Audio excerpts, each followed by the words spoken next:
All right, let's take a look at some hockey. We're only going to cover a couple of games here, guys, because our hockey viewership is down. I'm dedicating a lot of time to hockey and getting very little return. So we're only going to cover 3 games, although it is a modified slate. It is a shorter slate, but I will reluctantly... Actually, it's not reluctant. I enjoy capping hockey. Hockey is fascinating. I love seeing where the value is, but damn it, nobody cares. But anyway, if you're watching at this point in the show, I know you care, so I'm doing it for you. I'm doing it for myself. Hey, we have we share the same passion. But anyway, let's take a look at some NHL, beginning with the Preds taking on the Pens. 7 o'clock Eastern puck drop in Pittsburgh. Not a whole lot of movement in this one, guys. Pittsburgh's minus 140, totals at 6.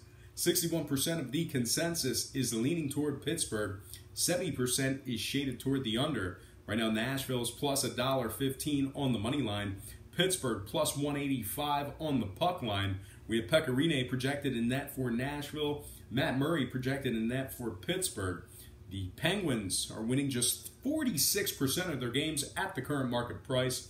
They also rank 26th in home goals allowed. They're also 29th in home shots allowed. So their opponent's getting plenty of opportunities in Pittsburgh.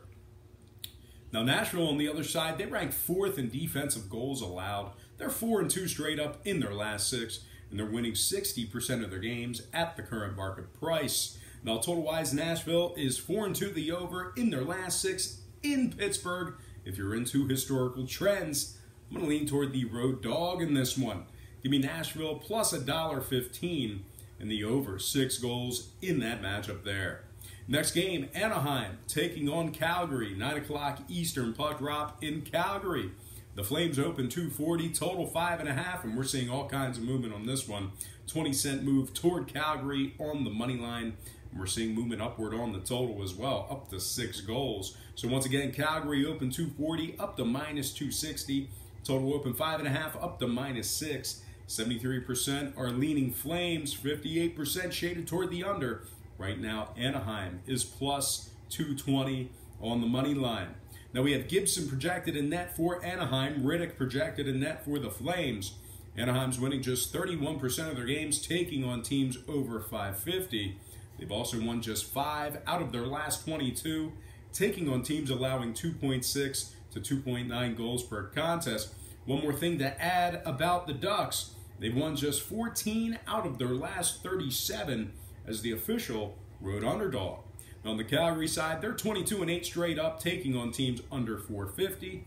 They're also 24-11 straight up as the official home favorite, and 3-0 at the current market price. Now total-wise, Calgary 72% to the over at home when the line was 6 or higher. Give me the Flames minus 1.5 in the over 6 goals in that matchup there. That's about as chalky and square as it gets. Next and final game for our NHL slate.